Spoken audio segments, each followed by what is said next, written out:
Pada malam hari ini mari kita lanjutkan tafsir surah Al-Baqarah 285 dan 286, yang mana pada pertemuan sebelumnya kita sampai pada Al-Munasabah, korelasi antara dua ayat ini dengan ayat-ayat sebelumnya dan juga kaitannya dengan permulaan surat Al-Baqarah ya.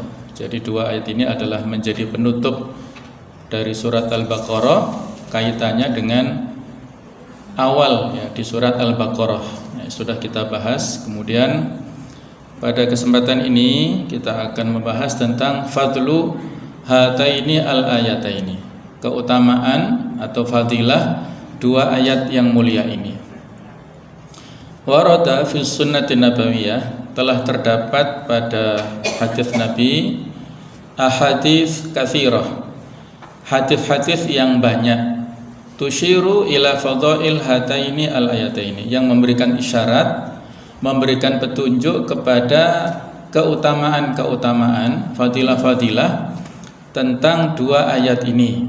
Minha, di antara sekian banyak hadis yang menceritakan tentang keutamaan dua ayat ini adalah ma rawahul Bukhari, hadis yang diceritakan oleh Imam Al-Bukhari an Ibnu Mas'ud, yaitu riwayat dari Abdullah bin Mas'ud.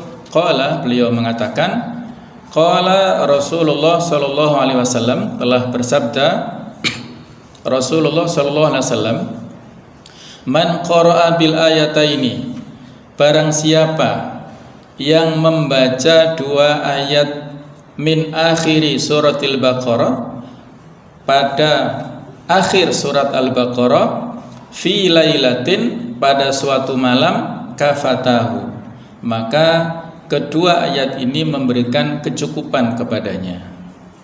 Ini versi Imam Bukhari ya. Sementara versi Imam Muslim dari Abi Mas'ud Al-Ansari dengan lafadz yang hampir mirip dengan riwayat Imam Bukhari. Man qara'a hataini al-ayataini, barang siapa yang membaca dua ayat min akhiri suratil Baqarah, dari akhir surat Al-Baqarah, fi lailatin, pada satu malam, kafatahu, maka memberikan kecukupan kepadanya. Ini luar biasa ya, keutamaan. Seandainya hanya hadis ini saja sudah mencukupi ya, sudah mewakili dari riwayat atau fadilah yang lainnya. Apa makna dari mencukupi ini? Banyak versi pendapat dari para ulama. Di antaranya Imam Nawawi mengatakan bahwa ketika seseorang membaca dua ayat ini di satu malam, maka memberikan kecukupan kepadanya. Maksudnya adalah cukup baginya pada malam hari itu untuk menggantikan sholat tahajud, sholat qiyamul lail. Nah, jadi dua ayat ini sudah mencukupinya sehingga menggantikan keutamaan qiyamul lail. Kalau misalnya terlewat dalam kondisi kita capek atau kondisi sibuk dan lain-lainnya, ada udzur lah ya, maka mencukupkan dengan dua ayat ini. Itu menurut pendapat Imam Nawawi. Kemudian ada ulama yang lainnya mengatakan bahwa memberikan kecukupan kepada seseorang ya dari dua ayat ini dari segala kebutuhannya. Apapun yang dia butuhkan, maka diberikan kecukupan oleh Allah Ta'ala, baik itu kebutuhan dunia ataupun kebutuhan akhirat. Kemudian juga pendapat yang lainnya memberikan kecukupan kepada seseorang sehingga dia tidak bisa diganggu oleh makhluk apapun, apakah gangguan manusia, gangguan setan, gangguan jin, itu tidak bisa. Nah, artinya ini luar biasa ya, dua ayat ini apabila kita baca fi lailatin, pada satu malam tertentu, tidak ada kekhususan apakah malam ini malam itu, tidak ada. Yang penting satu malam sebelum tidur misalnya kita baca, atau misalnya ini rangkaiannya dalam wirid petang ya, dalam wirid petang atau yang dihimpun, ada yang dengan nama Ma'thurat atau Dzikrul Masa ya. Dzikir petang boleh. Ini diantaranya adalah rangkaian 3 ayat akhir, dan khususnya 2 ayat akhir ini memiliki fadilah yang luar biasa. Wa minha, di antara hadis-hadis yang menceritakan keutamaan itu adalah ma rawahul Imam Ahmad an Abi Dzar Al-Ghifari, yaitu riwayat dari Imam Ahmad dari Abu Dzar Al-Ghifari, qala, beliau berkata, qala Rasulullah sallallahu alaihi wasallam, telah bersabda Rasulullah sallallahu alaihi wasallam, u'titu, aku telah diberi. Siapa yang memberi? Yaitu Allah Ta'ala. Khawatim suratil Baqarah, yaitu ayat-ayat akhir di surat Al-Baqarah. Min kanzin, berupa perbendaharaan. Tahtal arsy, di bawah arsy. Lam yu'tahunna nabiyyun qabli, yang tidak pernah diberikan kepada siapapun di antara nabi sebelumku. Nah, luar biasa ya. Jadi inilah karunia nikmat yang besar. Akhir-akhir surat Al-Baqarah ini adalah merupakan nikmat besar, perbendaharaan yang diambilkan dari bawah arsy. Ada riwayat yang lainnya bahwasanya pada saat Isra Mi'raj, di samping diturunkan perintah sholat, juga adalah ayat-ayat terakhir di surat Al-Baqarah. Nah, ini menguatkan ya bahwasanya ayat-ayat ini memiliki fadilah yang luar biasa, keutamaan yang sangat agung, perbendaharaan yang diberikan khusus oleh Allah Ta'ala kepada Rasulullah Muhammad SAW yang tidak pernah diberikan kepada siapapun nabi sebelum beliau. Warawa Ibnu Mardawih an Ali, diceritakan oleh Ibnu Mardawih dari Ali, qala, dia mengatakan, la ara ahadan aqala al-islama yanamu hatta yaqra'a ayat al-kursi wa khawatima suratil Baqarah.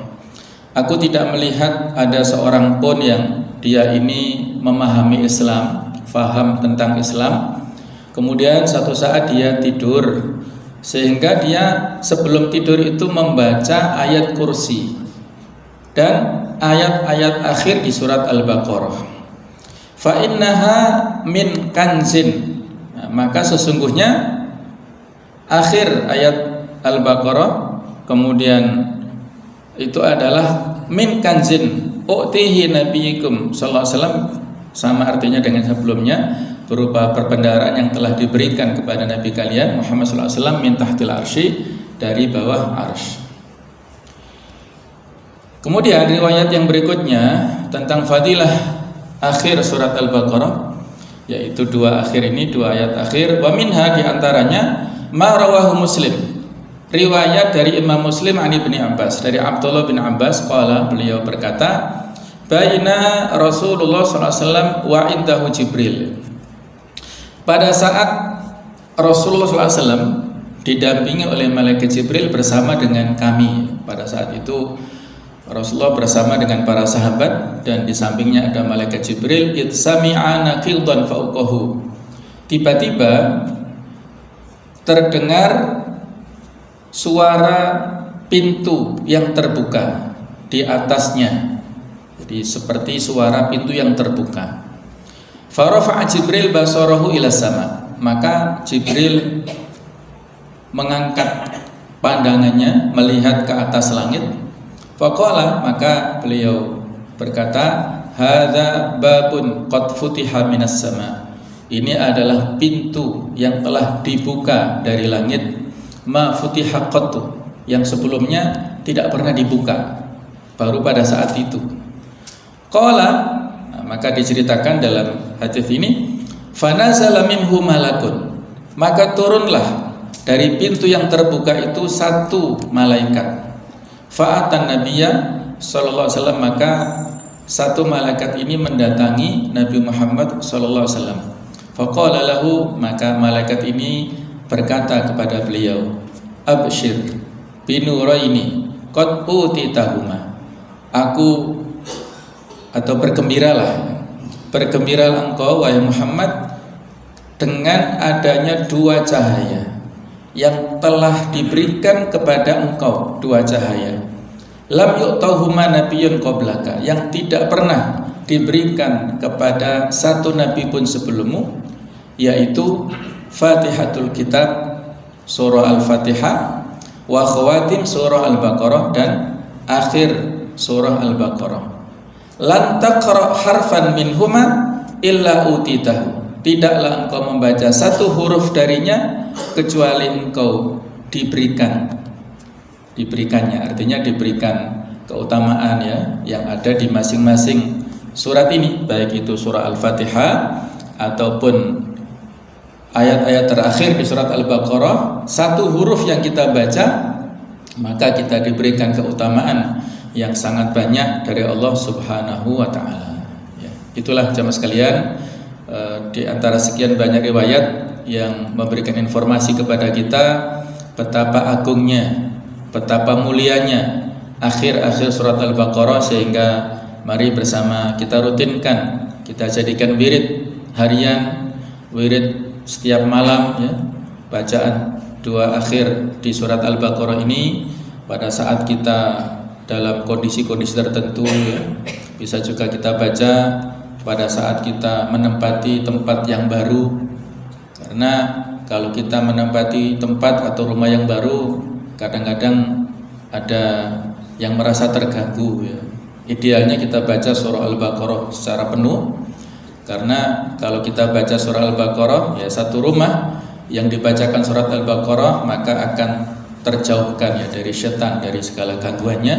Nah, paling tidak kalau kita tidak sempat membaca full, maka kita membaca dua ayat akhir ini di surah Al-Baqarah. Berikutnya jemaah sekalian, kita akan membahas at-tafsir wal bayan, penjelasan dan keterangan dari dua ayat ini.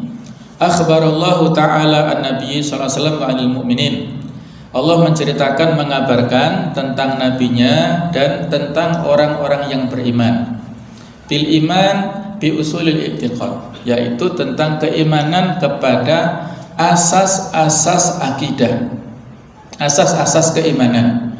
Faqala, maka dikatakan ya, Allah berfirman yang artinya adalah, yang maknanya shaddaqar rasul Muhammad wal mu'minuna bi risalatihi, bahwasanya telah membenarkan Rasul Muhammad dan orang-orang beriman dengan risalahnya, billadzi unzila ala qalbi Muhammad, dengan yang telah diturunkan kepada hati Nabi Muhammad sallallahu alaihi wasallam min rabbih, dari Allah, yaitu Al-Qur'an.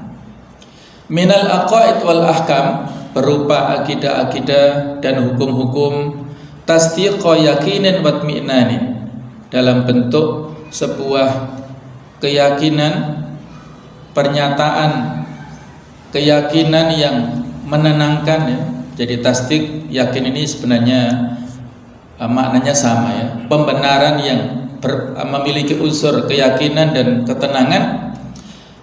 Qala Nabi sallallahu alaihi wasallam lamma nazalat alaihi hadhil ayah, pada saat ayat ini diturunkan, beliau mengatakan, menurut fima rawahul hakim fi mustadrakihi, cerita dari Imam Al-Hakim di dalam kitab Mustadraknya, haqqun lahu an yu'mina, bahwasanya berhak atas kepadanya untuk beriman. Siapa yang diturunkan atau yang membaca surat ini, maka itu adalah sesuatu yang layak untuk diimani, tidak boleh diingkari.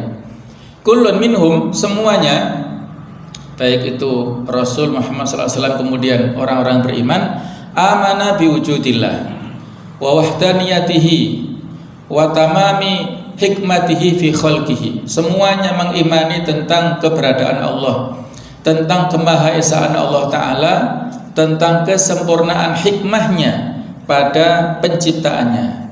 Wa biwujudil malaikah, juga mengimani tentang keberadaan para malaikat, alladzina lahum muhamun adidah, yang mana mereka ini memiliki tujuan-tujuan, misi-misi yang banyak sekali.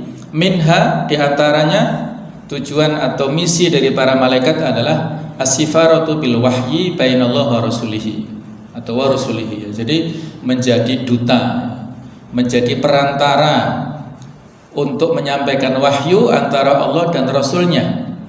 Wa birrusul al-kiram, dan juga yang berikutnya adalah mengimani tentang keberadaan para rasul yang mulia. Alladzina anzalallahu alaihim kutuban, yang mana Allah menurunkan kepada mereka kitab-kitab, wa suhufan, dan lembaran-lembaran, li hidayatil bashar, untuk memberikan petunjuk kepada manusia. Qailina jami'an, mereka semua mengatakan, la nufarriqu bainar rusul, kami tidak membedakan antara semua rasul fir risalah, baik itu pada masalah risalahnya, wa tasyri' ataupun perundang-undangannya, min haitsul mabda, dari sisi substansinya, dari sisi prinsipnya. Ajaran yang dibawa oleh semua rasul sama, ajaran tauhid intinya sama, ada wahdatur risalah, kesamaan risalah semuanya, karena semuanya memiliki wahdatul khaliq, kesatuan penciptaan, yaitu kepada Allah Ta'ala. Wa anna da'watahum wahidah, dan bahwasanya dakwah seruan mereka itu satu, yang diserukan oleh semua nabi adalah satu, hiyal iqrar biwujudillahi wa wahdaniyatihi wa da'wati ila makarimil akhlaq. Jadi semuanya sama, yaitu al-iqrar, pernyataan tentang keberadaan Allah Ta'ala, kemudian tentang keesaan Allah, dan mendakwakan kepada akhlak-akhlak yang mulia, mulai daripada Nabi Adam sampai Nabi kita Muhammad SAW, semuanya menyerukan kepada inti ajaran tauhid dan masalah akhlak ya. Jadi kalau masalah akidah dan akhlak ini dari dulu sampai sekarang tidak berubah ya. Penyimpangan-penyimpangan moral yang disebut akhlak yang buruk itu dari dulu dilakukan oleh sebagian umat para nabi dan rasul yang menyimpang, dengan yang dilakukan oleh pengikutnya Nabi Muhammad SAW ada kemiripan, ada sosok-sosok yang mirip, pertentangannya, penyimpangannya itu ada kemiripan. Dari dulu akhlak yang buruk sampai sekarang juga buruk. Kalau dulu akhlak yang baik juga sekarang disebut akhlak yang baik. Nah, perbedaannya hanya masalah tentang boleh tidak bolehnya, masalah perundang-undangnya ada sedikit ya perbedaan. Wa amma tafdil bainar rusul fi ayatin sabiqah, adapun pengutamaan antara rasul-rasul pada ayat yang sebelumnya di surat Al-Baqarah 253, tilkar rusulu faddalna ba'dhum 'ala ba'd, itulah para rasul yang kami muliakan sebagian atas yang lain. Nah, ini jawabannya adalah innama huwa fi mazaya ukhra ghairi risalati wa tasyri'. Itu ada pada keistimewaan yang lainnya, bukan pada masalah risalah dan tasyri'nya atau perundang-undangannya ya. Wa fi hadza isyaratun ila fadilatil mu'minin ala ghairihim, dan pada titik ini adalah menjadi isyarat kepada keutamaan orang mukmin di atas orang yang lainnya, yaitu min ahlil kitab, dari orang-orang Yahudi ataupun orang-orang Nasrani, alladzina yu'minuna bi ba'dir rusul wa yakfuruna bil ba'dil akhar, yang mana mereka mengimani sebagian rasul dan ingkar kepada sebagian yang lain. Ahlul kitab ini adalah orang-orang yang mendapatkan kitab samawi. Orang-orang Yahudi mendapatkan kitab Taurat, orang-orang Nasrani mendapatkan kitab Injil. Mereka sejak awal, walaupun pada masa risalah kenabian, baik itu Nabi Musa ataupun Nabi Isa, itu sudah ada gejala-gejala penyimpangan ya. Sudah ada penyimpangan sejak dulu sampai saat ini. Nah, jadi kalau pada surat Al-Baqarah banyak kita temukan Allah memberikan keutamaan kepada Bani Israel ya, di atas umat yang lain, itu hanya berlaku pada masanya. Pada masa ketika umat Nabi Muhammad tampil, maka lebih mengungguli. Kuntum khaira ummah, kalian adalah umat yang terbaik di atas orang-orang Bani Israel. Nah, itulah keutamaan orang mukmin di atas orang-orang ahlu kitab.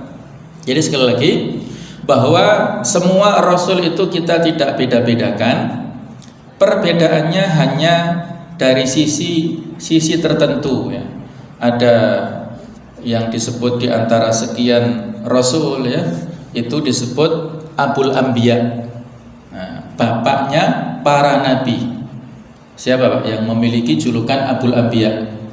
Nabi siapa yang memiliki julukan bapaknya para nabi, yaitu Nabi Ibrahim ya. Itu disebut Abul Anbiya karena dari Nabi Ibrahim lah terlahir sekian banyak nabi ya. Dari keturunannya Nabi Ishak ada sekian banyak rasul yang dari keturunannya Nabi Ishak dari Bani Israel. Kemudian dari keturunannya Nabi Ibrahim yaitu Ismail terlahirlah Nabi kita Muhammad sallallahu alaihi wasallam ya. Jadi orang Bani Israel hanya menerima, ini kan disebutkan mereka mengimani rasul-rasul yang datang dari keturunan Nabi Ishak saja ataupun Nabi Yakub saja, sementara dari keturunan Nabi Ismail kedatangan Nabi kita Muhammad mereka tolak. Nah, mereka mengimani sebagian rasul, mengingkari sebagian yang lainnya.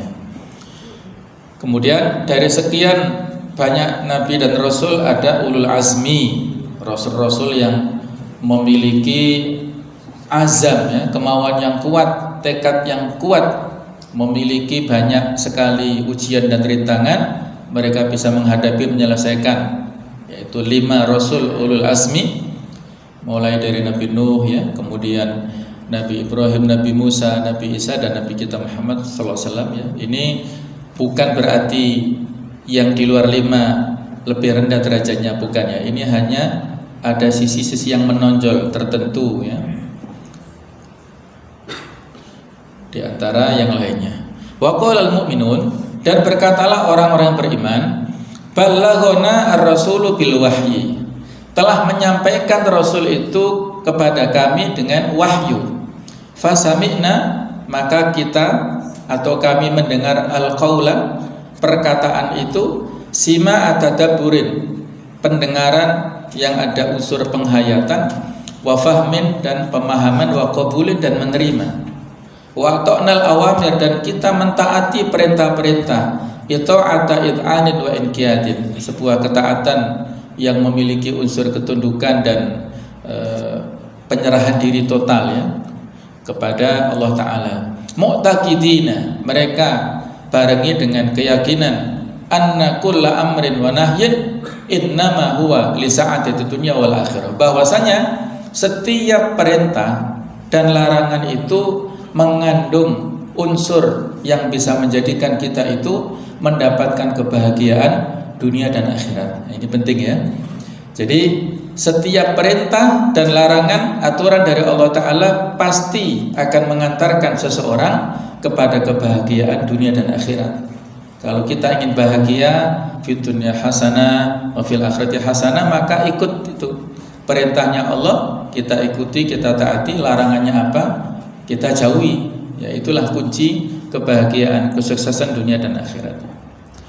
Wa yas'aluna Allah Ta'ala, dan mereka para rasul dan orang-orang beriman itu memohon kepada Allah Ta'ala al-maghfirah, yaitu memohon ampunan bisatri fid dunya, dengan ditutupinya kesalahan yang ada di dunia, wa tarkil jaza fil akhirah, dan memberikan atau meninggalkan pahala untuk mereka di akhirat nanti. Di dunia diampuni, kemudian di akhirat nanti mendapatkan pahala.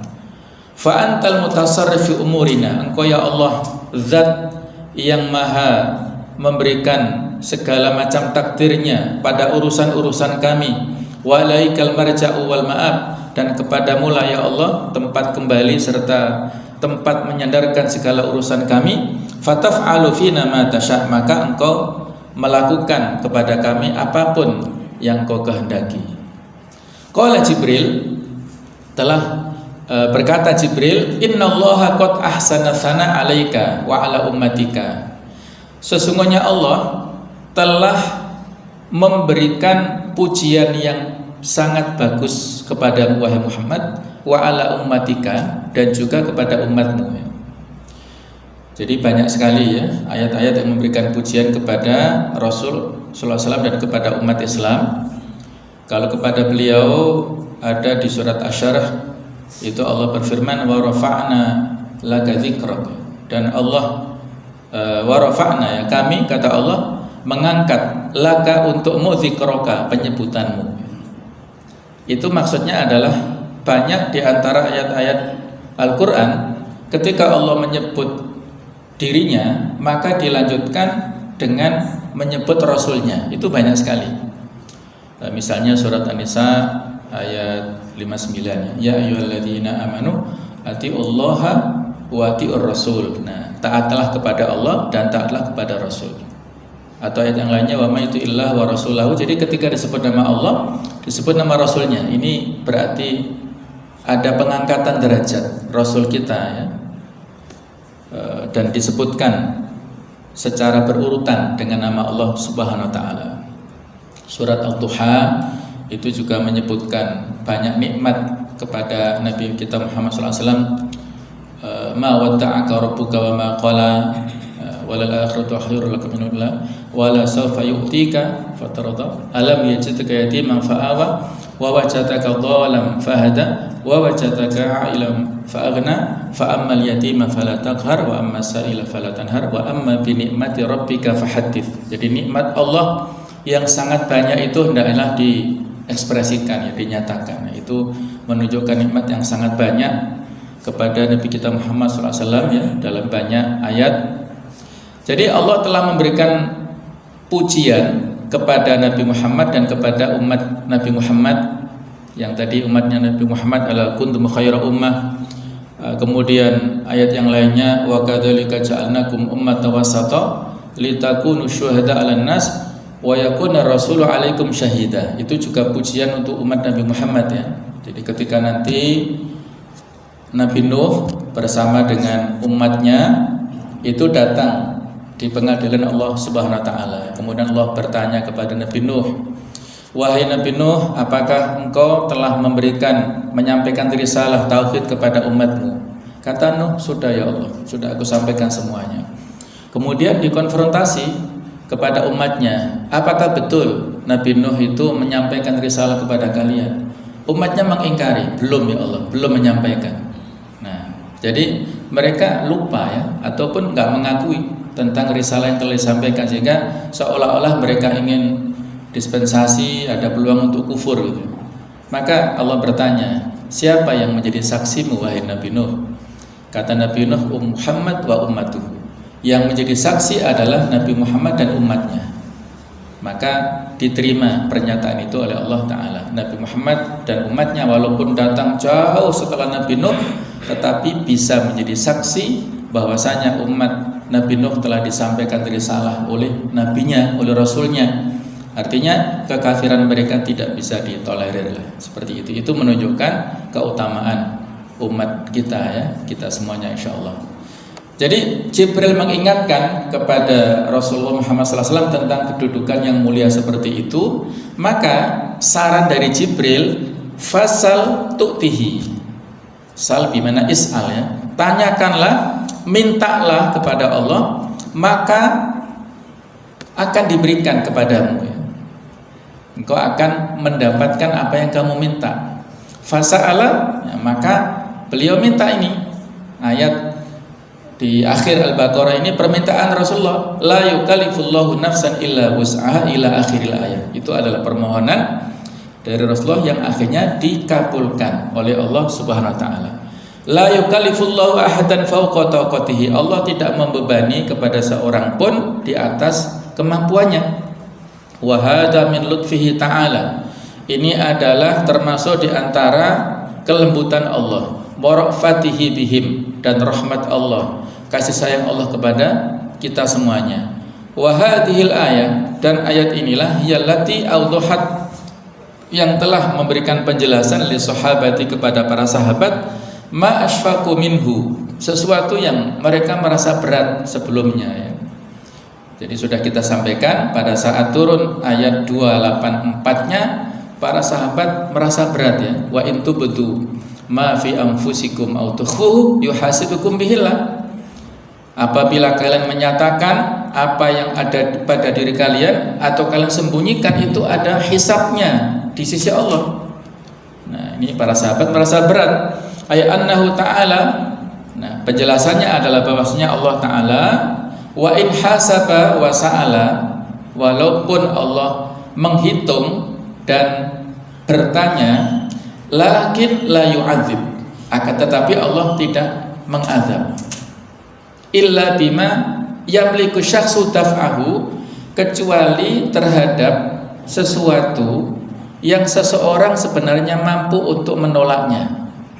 Fa amma ma lam yaliku daf'ahu, adapun sesuatu yang seseorang tidak mampu menolaknya, min waswasatin nafsi wa hadithiha, berupa bisikan-bisikan jiwa dan perkataan yang ada pada jiwa kita, dorongan-dorongan sesuatu yang buruk dalam diri kita, itu enggak mampu untuk kita tolak. Fahadha la yukallafu bihil insan, atau la yukallifu bihil insana. Boleh kita baca, harokatnya terserah, yang penting bisa kita pahami ya.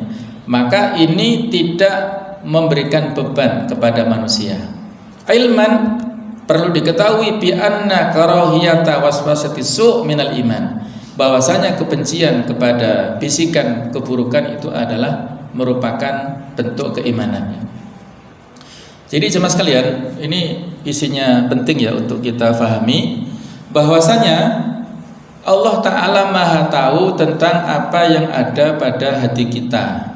Allah menghisapnya, mempertanyakannya, tapi tidak mempermasalahkannya. La yu'adzib di sini tidak mempermasalahkan dan tidak melanjutkan dalam bentuk hukuman. Apabila catatannya di sini, ya, sesuatu itu apabila mampu untuk kita tolak, kemudian tidak kita tolak, nah itu baru ada hisabnya. Tapi kalau sesuatu itu tidak mampu kita hindari, maka itu tidak ada iqabnya, tidak ada sanksinya. Bisa difahami ya? Kalau kita mampu menghilangkan segala sesuatu, misalnya suudzon lah ya, suudzon, berburuk sangka kepada kawan, kepada tetangga, kepada orang-orang yang bergaul dengan kita, sebenarnya kita mampu mengendalikan psikis kita, kejiwaan kita, persangkaan kita kendalikan sehingga kita balik dengan husnudzon kepada tetangga kita, tapi kita nggak mau melakukannya. Nah, ini baru ada iqabnya tadi. Tapi kalau kita mampu ya, kita berusaha, maka tidak ada hisabnya ya. Kalau kita memang tidak bisa menghindari berupa was-was atau bisikan-bisikan, ini di luar kemampuan kita. Nah, ini sudah kita bahas sebenarnya ya, tentang amal-amal hati. Kalau berhentinya, finishnya pada hati, maka itu ada iqabnya. Misalnya hasad ya, yang kita gampang contohkan. Hasad ini kan perbuatan hati. Ujub ataupun takabur ya, sombong, ini perbuatan hati. Jadi itu perbuatan hati yang finish di situ, maka di situ ada konsekuensinya. Kalau kita memohon ampun, maka baru ada ampunan. Tapi kalau tidak, maka ini cukup berat ini konsekuensinya ya. Wa man'u at-takalif asyaqah, dan Allah menahan dari segala macam pembebanan yang memberatkan. Wa taklif bil yasir, dan memberikan beban yang mudah. Musyarun ilaihi fi katsirin min ayatil Quran, itu diisyaratkan oleh banyak ayat-ayat Al-Quran. Jadi ajaran Islam ini diantara cirinya adalah agama yang mudah, agama yang simple, agama yang gampang ya. Di antara ayat-ayat yang memberikan isyarat tentang kemudahan Islam itu adalah yuridullahu bikumul yusra wala yuridu bikumul usra. Allah memberikan kemudahan, menginginkan kemudahan kepada kalian dan tidak menginginkan kesulitan. Wa ma ja'ala 'alaikum fid-dini min haraj. Allah tidak menjadikan agama ini sulit, agama ini ruwet ya. Allah enggak ingin seperti itu ya. Ya, misalnya dalam beberapa hadis ya disebutkan ketika ada seorang sahabat yang bertanya kepada Rasulullah SAW ya, ya Rasulullah, kalau saya ini sholat ya, kemudian puasa, saya haji, kemudian saya menghalalkan yang halal, mengharamkan yang haram, apakah saya bisa masuk surga? Nah, maka kata beliau bisa, ya. Dengan itu bisa. Kemudian misalnya dalam hadis yang lainnya tentang seorang wanita, ya, seorang istri yang solihah, ya. Ayyumma imra'atin salat khamsaha, siapapun wanita muslimah yang dia sholat 5 waktu, wa saumat saumaha, dia puasa Ramadan, kemudian wa hafidhat farjaha, dia menjaga kehormatannya, wa ta'at zaujaha, dia mentaati kepada suaminya, maka dia nanti qila laha, dia panggil di akhirat, udkhulil jannah min abwabiha syi'ti, masuklah dari segala pintu surga yang engkau kehendaki. Nah, ini kan sesuatu yang mudah, ya. Agama Islam ini sesuatu yang mudah, maka tidak boleh kita persulit. Nah, intinya seperti itu, ya. Walaupun juga kita tidak boleh memudah-mudahkan, ya. Kalau kita memudah-mudahkan, ini bahaya, ya. Menganggap segala sesuatu yang mudah melebihi daripada batas minimal, ini bahaya. Ada yang namanya aliran liberal. Aliran liberal itu aliran bebas. Maksudnya adalah aliran bebas dari batas minimal. Nah, segala sesuatu yang di bawah minimal, di bawah rukhsah, yang diperbolehkan, ini bahaya. Misalnya mereka memiliki wacana-wacana, ya, supaya kaum muslimin tidak berdesak-desakan, ya, maka hajinya nggak usah ke Mekah. Hajinya bisa ke India atau ke Pakistan atau ke yang lainnya misalnya. Ini pemikiran liberal, ya. Supaya kaum muslimin wukufnya tidak berdesak-desakan, maka bisa dirubah harinya, tidak harus tanggal 9 Dzulhijjah, bisa mungkin 9 Dzulqa'dah atau 9 Syawal misalnya, ya. Dulu sempat ada wacana seperti itu dari salah seorang cendekiawan muslim dari Indonesia, ya. Nah, ini sudah keterlaluan, ya, sudah bebas, ya. Atau ada dulu dari orang Lawang sana yang sholatnya pakai bahasa Indonesia, ya. Akhirnya ditangkap polisi, ya. Jadi ini sudah kebablasan, ya. Bukan seperti itu maksudnya, ya. Jadi mudah ini dalam batasan-batasan yang masih ditolerir, ya. Wali nafsil insaniyah minal amal, dan jiwa manusia ini yaitu berupa amal-amalan allati tadkhulu tahta taklif al-muhtamal wa yursyak ma kasabat. Jadi jiwa manusia ini memiliki beberapa amal-amal yang masuk pada pembebanan, yang mana al-muhtamal ghairu syak, yang masih bisa dia tanggung dan itu tidak memberatkan, maka sabat min khair, apa yang dia lakukan berupa kebaikan, wa maktasabat min syarrin, dan apa yang dia upayakan berupa keburukan, wala thawab alal khair, dia mendapatkan pahala kebaikannya, wa alaihal iqab ala syarri, dan mendapatkan hukuman atas kesalahannya. Coba kita perhatikan, ya, di sini ayat yang mengandung makna balaghah, makna sastra, ya. Ada sisi keindahan. Laha makasabat wa alaiha maktasabat. Nah, jadi pada saat Allah mengungkapkan tentang kebaikan, Allah memredaksikan dengan makasabat, sesuatu yang dia lakukan. Maka sabat bimana ma'amilat, yang dia lakukan. Wa alaiha maktasabat, dan atasnya apa yang dia upayakan. Apa bedanya antara kasabat dan iktasabat di sini? Ini penjelasannya di alinea ini. Wa udhifa al-iktisab ila syarri, dan disandarkan kata-kata iktisab. Iktisab adalah sebuah upaya, ya. Sebuah aktivitas yang membutuhkan kerja keras. Ila syarri, disandarkan kepada keburukan, libayani, untuk memberikan penjelasan. Annahu, hunya kembali di sini kembali kepada iktisab, ya. Yahtaju ila takalluf wa ana wa takhtid, bahwasanya seseorang yang melakukan upaya menuju kepada dosa, kriminal bahasa kita, itu butuh takalluf, butuh usaha, wa ana, juga butuh kesusahan, wa takhtid, butuh perencanaan, wa musawadamati tabi'ah wal a'raf, dia menabrak tabiat kemanusiaannya dan menabrak tradisi. Jadi orang untuk melakukan maksiat itu perlu modal, Pak ya. Tidak murah. Betul kan? Orang untuk, mohon maaf, misalnya teler ya, minum-minuman keras kan perlu beli minum-minuman keras ya, macam-macam mereknya itu mahal ya. Lebih murah jauh sekali ya dengan air mineral ini kan. Untuk beli satu botol saja itu nggak tahu saya harganya berapa. Paling nggak mungkin 500.000 1 juta ya. Untuk beli satu botol saja. Untuk beli pil ekstasi supaya bisa fly itu mahal. Perlu biaya yang banyak untuk beli supaya bisa dimasukkan ya narkoba, disuntik itu perlu mahal, perlu biaya.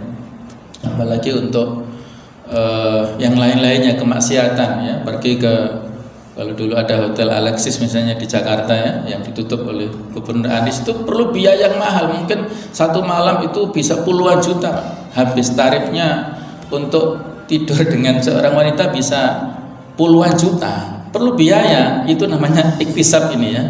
Untuk maksiat itu perlu biaya yang mahal. Nah itu maksudnya ya, sudah mahal, ada dosanya, ada siksanya lagi ya. Amal khair ya, kata Syekh Wahbah Zuhaili, amal khair adapun kebaikan, fala yahtaju ila juhdin katsir, maka tidak membutuhkan kesungguhan yang banyak.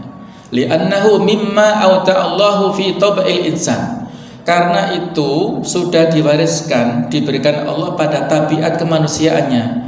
Wa tartahun nafsu li fi'lihi, dan jiwa kita mendapatkan kenyamanan apabila melakukannya.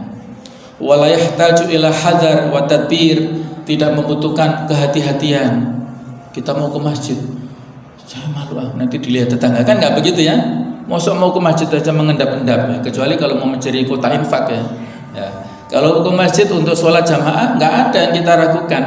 Wa tadbir, nggak perlu perencanaan. Kalau pencuri tadi kan perlu perencanaan ya, seperti film-film mencuri bank dunia atau apa kan, luar biasa ya, yang seolah-olah mustahil ya. Tidak perlu perencanaan yang detail untuk melakukan kebaikan. Wa yuqaddimul insanu alaihi ya, dan orang itu merasa berani melakukannya. Kullama safat nafsuhu wa hasad bi dha'fiha amamal khaliq ya. Pada saat hatinya bersih, kemudian dia merasa kelemahannya di hadapan Allah Ta'ala, wa bifakriha, sangat butuh ilahi kepada Allah, yaumal mihnatil kubra, pada hari nanti, hari kiamat, wa kashfil hisabit daqiq, dan pada saat diungkapkannya perhitungan yang detail, asyamil, yang meliputi, ar-rahib, yang menakutkan, amam Allah wan nas, pada saat nanti di hadapan Allah dan manusia. Artinya dia, orang itu untuk melakukan kebaikan murah. Kita mau sholat berjamaah murah dan berlipat ganda 27 kali derajat daripada sholat sendiri. Apabila kita mau baca Al-Quran murah, masa ada biayanya? Nggak ada ya. Mushaf dimanapun banyak sekarang memberikan wakaf, memberikan hibah banyak sekali ya. Maka untuk melakukan peluang kebaikan itu sangat murah. Tidak ada segala atau tidak ada membutuhkan yang namanya takalluf ataupun yang berlebihan, yang modal-modal itu nggak ada. Nah inilah perbedaan tadi ya. Allah mengungkapkan laha ma kasabat, seseorang mendapatkan pahala dari apa yang dia usahakan berupa kebaikan, itu sangat murah tadi. Wa alaiha maktasabat, dan dia mendapatkan dosa, mendapatkan siksaan di akhirat terhadap apa yang dia upayakan dengan modal yang mahal tadi di dunia. Nah, itulah kedalaman makna yang terkandung pada redaksi ayat-ayat Al-Quran. Tsumma arsyadallahu ta'ala ibadahu ila hadzal du'a, kemudian Allah memberikan petunjuk kepada hamba-hambanya kepada doa ini. Wa qad takaffala lahum bil ijabah, dan sungguh Allah telah memberikan jaminan kepada mereka dengan terkabulnya doa ini. Allah mengajarkan doa, kita ucapkan, Allah yang memberikan takaful ya, memberikan jaminan, memberikan ketenangan kepada kita dikabulkannya doa gini. Yaitu apa bunyinya? Rabbana la tu'akhidna, ya Allah janganlah engkau hukum kami, in nasina aw akhtana, apabila kami lupa atau salah tidak sengaja. Artinya adalah intarokna fardhan nisyanan, apabila kita tinggalkan kewajiban karena lupa.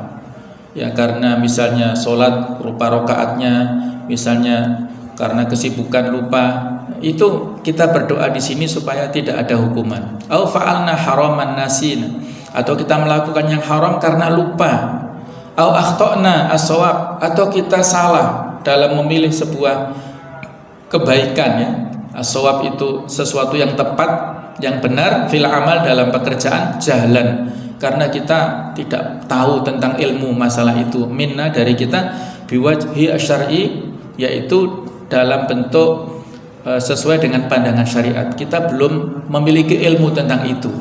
Fala tu'aqibna alaihi, maka janganlah engkau berikan siksa kepada kami ya Allah. Yu'ayyituhu, ini dikuatkan marwahu Ibnu Majah wal Baihaqi, hadis yang diceritakan oleh Ibnu Majah serta Al Baihaqi serta At-Tabrani dan Al Hakim dari Abu Dzar serta Ibnu Abbas dan Tsauban, bahwasanya Nabi sallallahu alaihi wasallam bersabda, innallaha ta'ala tajawaza li an ummatil khata' wan nisyan, sesungguhnya Allah memaafkan dariku dan umatku kesalahan dan lupa, wa mastukrihu alaihi, dan sesuatu yang mereka terpaksa.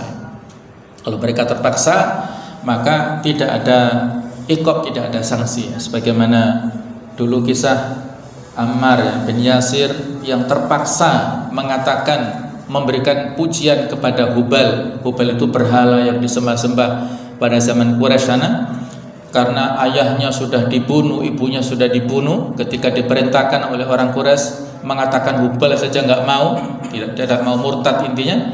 Kemudian Ammar bin Yasir merasa dirinya masih muda, masih banyak peluang untuk berkhidmat, memberikan dakwah ya, mengikuti Nabi Muhammad SAW, maka terpaksa Ammar mengatakan kalimatul kufur ya, seolah-olah ada kata-kata kekufuran. Maka itu diperbolehkan ya. Sesuatu yang terpaksa itu ma'fu ya, adalah sesuatu yang menjadi peluang dibolehkan. Kemudian doa yang kedua, Rabbana wala tahmil alaina, ya Allah janganlah engkau bebani kepada kami suatu beban, kama hamaltu 'alal ladzina min qablina, sebagaimana beban yang telah engkau berikan kepada umat sebelum kami. La tukallifna minal amali syaqqa, janganlah engkau bebani kepada kami amal-amal yang berat.